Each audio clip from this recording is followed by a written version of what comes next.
Ito ay rated SPG. Striktong patnubay at gabay ng magulang ang kailangan. Maaaring may masiselang tema, lengguwahe, karahasan, sexual, horror o droga na hindi angkop sa mga bata. Dadalaw nga itong si Francis sa bahay nga nila tata. At dito nga ibibigyan niya nga ng 5 milyon na cheque itong ang si tata dahil nga sa naburang nga noon ng cheque. Kaya naman nga tumupad nga itong sa usapan si Francis. At ibinigay niya nga rito kay tata. Tuwang-tuwa naman nga itong si tata at si Inay Guapa.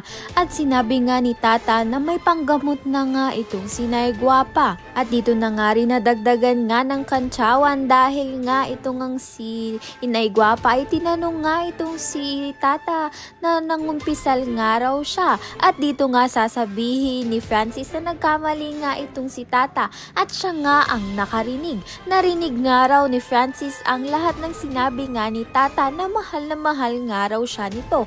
Kaya naman nga't magpapaalam nga itong si Francis dito nga kay Inay Guapa na liligawan niya nga itong si tata.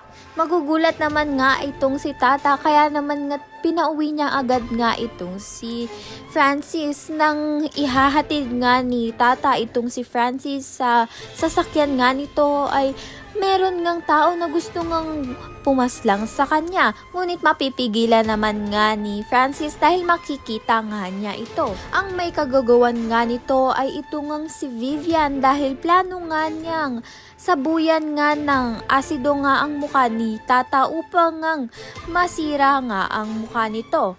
Ayan nga ang pakaabangan natin. Maraming salamat sa iyong panonood.